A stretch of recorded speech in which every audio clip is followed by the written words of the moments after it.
Hey everyone, today on People Now, fans, friends, and family pay tribute to Broadway star Nick Cordero, who died after a 95-day battle with coronavirus. And new developments in the case of missing Army Private Vanessa Guillen after her remains are identified, the family attorney speaking out. Also on today's show, Lizzo claps back at a landlord after she says he kicked her and her friends out of their 7-day rental. We're gonna tell you what she's saying. Plus, I've been single for so long that at some point you cannot think. Mexican star Sebastiaan Zurita opens up about his love life, facing stigmas in Hollywood, and his hilarious and historic new comedy series on Amazon Prime.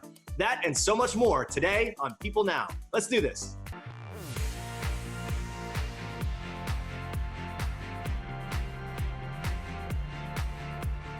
What's up, everyone? I'm Jeremy Parsons. Welcome to People Now. Great to see you. Happy Monday. Hope you had a great 4th of July weekend. Me and my family went camping for the weekend. We got out on a lake. We went swimming. We got bug bites. We did campfires, so everything smells like smoke. And we didn't sleep at all because you're in a tent and it's on the ground and it's camping. But it was amazing. And I hope you had a good weekend as well. There's a lot to get to today. We begin on a sad note. Here's what you need to know and what's trending. Broadway and Hollywood stars are paying tribute to Nick Cordero, the Tony-nominated actor who died Sunday after a 95-day battle with coronavirus. Hamilton creator and star Lin-Manuel Miranda called Cordero's death devastating, adding in part, quote, "What a loss, what a light." Later, Miranda shared a GoFundMe link to help support Cordero's wife, Amanda Klutz, with his medical costs. In a lengthy post on Instagram, Tony winner Steve Kazee said that his heart was shattered by the news, adding, "I beg you all to take this seriously and protect yourself and others. Wear a mask. We can beat this. We just have to have a little compassion for our fellow humans and stop being so selfish." Bernadette Peters tweeted out, "RIP Nick Cordero, sending love to Amanda and Elvis." That's a reference to Cordero's now 1-year-old son, whom he shared with Klutz. Klutz shared the news of Cordero's death on Sunday night via social media with a lengthy post that reads in part, "God has another angel in heaven now. My darling husband passed away this morning." Klutz went on to remember her husband as everyone's friend and an incredible actor and musician, adding, quote, "Elvis and I will miss him in everything we do every day." Cordero's best friend and fellow actor Zach Braff is also mourning his loss, writing on Instagram Sunday, quote, "I've honestly never known a kinder person, but COVID doesn't care about the purity of your soul or the goodness in your heart." Braff went on to say, "I feel so incredibly grateful I got to have Nick Cordero enter my life." In another tweet, Braff directly replied to Lin-Manuel Miranda's message with a photo of the trio joined by Leslie Odom Jr. He captioned that tweet simply, "He loved you, sir." And since Cordero's initial COVID diagnosis in March, his wife has been updating her followers every day about the ups and the downs of his journey, which included a leg amputation and severe lung damage. Nick Cordero was 41 years old. In another really devastating story, it's been confirmed that human remains recovered last Tuesday belonged to missing Army Private Vanessa Guillen. And in an interview with CNN, an attorney for the family explained the gruesome reason why identifying Guillen's remains took longer than usual. I understand when they did the identity, they couldn't identify with their dental examination. They couldn't confirm her, whether it was her with the dental, because her Vanessa's face was bashed in so badly there was no teeth for them to identify.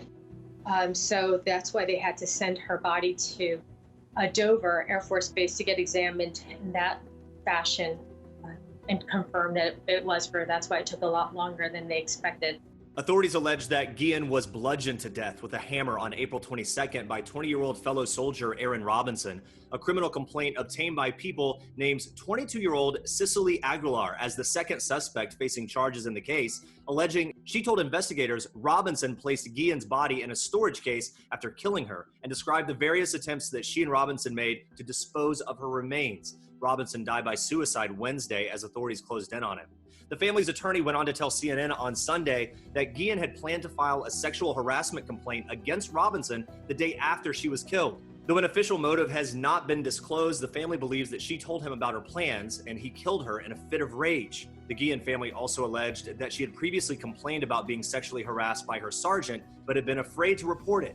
In a press conference on Thursday, the Army said that there is no evidence Guillen was ever sexually harassed or assaulted on base. However, her sister claimed the family's attempts to get answers surrounding her disappearance and allegations of harassment were met with repeated lies from Fort Hood personnel. As the family continues to search for answers, their attorney says they are praying and they are continuing to grieve Guillen's loss. All right, switching gears now, Lizzo is clapping back at a landlord who she says kicked her out of his rental and even threatened to call the police on her and her friends. On Sunday, the singer shared a racy clip on Instagram of herself twerking in response. She wrote, quote, "This is for the man that kicked me out of my 7-day rental 3 days early yesterday. This is for mocking the way that I dance and for using Instagram footage of me and my 6 black homegirls to say that we could hurt him and threaten to call the police." Lizzo went on to add, "I know you're watching my page, so I just want you to know you can't stop this black girl's shine." She ended on a positive note. She wrote, "Thanks for kicking us out, because this house is better anyways."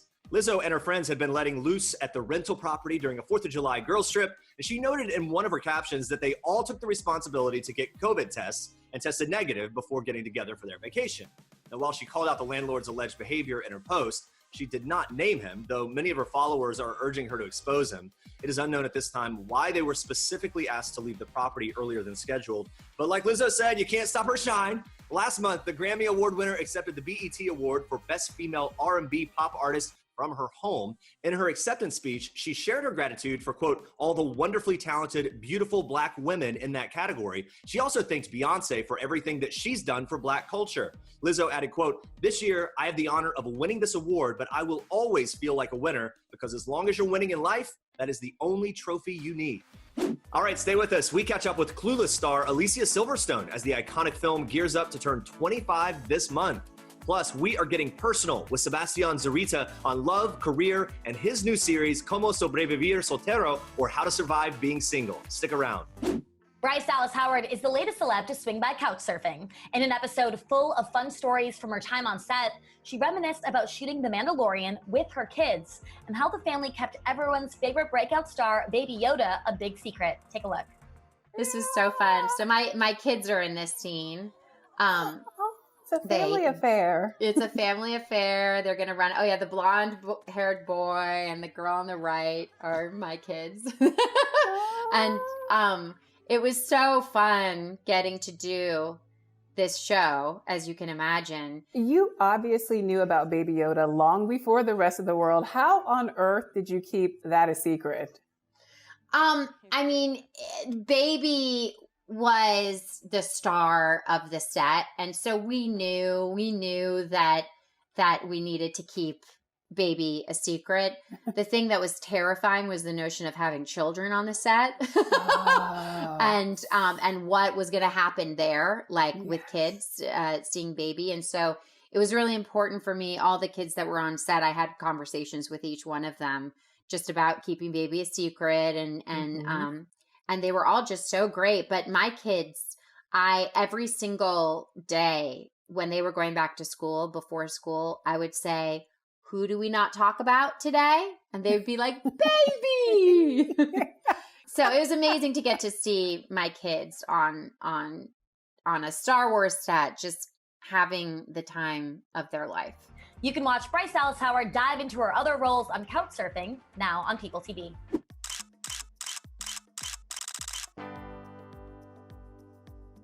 Por favor, entiende que lo que pasó es un milagro. Ser soltero hoy está chingón. ¿Y tú cómo estás, güey? Nunca me había sentido así. ¿Qué voy a hacer? Lo único que tienes que entender es que estás soltero y eso significa menos llorar y más coger. ¿Neta me abrieron un perfil de Tinder? Sí, güey. Si Lucía está o no en tu peli, tu vida tiene que seguir. Sí, me gustaría ver qué haces tú en mi situación. ¡Venga! Como Sobrevivir Soltero, or How to Survive Being Single, is the first Spanish-language comedy that Amazon Prime Video has released globally. It's about an actor who gets thrust back into the dating world after being in a relationship for almost 10 years. I caught up with the series creator and star Sebastiaan Zurita all about the show, the parallels to his personal life, the differences that he's seen in making TV in Mexico versus the US, and a whole lot more. Watch this. So talk to me about this. First Spanish-language comedy that Amazon Prime Video has released globally. I mean, that's got to feel really good to be a part of something that's getting that kind of attention and that is sort of, pushing the needle in that direction to have more international inclusivity. When you do a show, especially now with those platforms, right, with Amazon Prime, and everything's so globalized now that you're actually competing against the world and all these different type of shows. So you want to create shows that can actually, translate to even different languages, the comedy, the sense of humor. But what I really like about the show at the end of the day is that the values behind it, love, being single, being horrible at relationships, or wanting to get married or not being ready for it. All of that is still so universal, but we have a really dark Mexican sense of humor of how we tell stories in a way. So it's just interesting to see how that goes. And of course, when me and my brother were creating the show, we kind of had to pinch ourselves along the way, because it was just becoming like this idea that just then suddenly becomes this show, and you have a writer's room and all these different things that it's just honestly amazing. And finally you're able to, to see it out there in the world and doing well, Yeah, and I saw another interview that your brother did, actually talking about some of the writing and the storytelling, that you really wanted to avoid some of the cliches that are prevalent in Mexican comedies. Tell me about that and what you were, like, how that played out, how you were trying to make this one different. So let's start by the writer's room, right? So I think one of the things that cripples most in Mexico, like the shows, is that usually people are used to this, they're calling teleseries, which is, 70, 80 episodes. Here, we really wanted to condense it to 10 episodes. What we really want to do is what we do with shows here in the States, right? You do a few seasons, 10 episodes, 13. So we created a writer's room for 5 months. We have 3 girls and 3 guys. So we're talking about relationships. We're talking about what do guys think women think? What do women think guys think, right? And then what do they actually think, right? Yeah, exactly. And at the end of the day, what you want to do is kind of just put them in a room and go at it. And the way we approach it as well, in Mexico, there's a lot of slapstick comedies, how you call it. And we wanted to do something different. We wanted to be edgier. We wanted to, maybe we're not going to be liked by everyone, but the comedy is going to be like there. And it's going to be dry and dark and and at the end of the day, a lot of people, it's insane now that I've been reading all the comments and that the show's been out there for a little bit, people are really liking that style. And it's because I feel that us in Mexico, we have if you want to put it in a way, we're so close to the United States that we get so many of your shows and that type of comedy that but we haven't had one with the Mexican flavor. You have Friends, you have How I Met Your Mother, you have Lovesick, all this type of shows, but you never see that kind of show in Mexico. There's a line that stuck out in the premiere where your character says, "I'm not only a heartthrob, I'm a versatile actor." And you said before that a lot of this is maybe inspired by your real life. Did that feel particularly personal to you? Oh yeah, I started in soap operas, right? Right. So the stigma is, if you're a soap opera actor, you're a horrible actor. And then kind of you had to fight against that. And I remember for like years in movies, I was trying to get into film, and I would always go to the casting, get the call back, but I would never get the part. And that was kind of like always kind of a thing that was like, you're not too Mexican, you don't look like the Mexican stereotype, all these different things that it's interesting because it plays out the other way around. And then it was kind of this thing of like, you're from TV, right? So you got to prove us wrong. And finally, I got the opportunity by this director that is like he was the teacher of Cuarón, of Del Toro. His name is Felipe Casals, and he gave me the lead role in a movie. And from there, my career kind of just like switched. Another thing that you've spoken about is being single in real life for like 8 years now, right? Yes. Give or take, who's counting? Yeah, who's counting? But my loneliness only. I've been single for so long that at some point you kind of think, am I never like, am I too used to being single now that like I'm not gonna be able to be with someone else and like, prioritize someone else's things? What are you looking for in a relationship? If you were to put it out there, because I'm here for you. I'm here to open doors. Thank you. Finally, I'm gonna get a match from this. This is it. Yeah, I mean, it's interesting. I think the biggest factor that you have to have with a relationship is you have to be surprised. If you can figure out someone so fast, then at the end of the day, you get bored.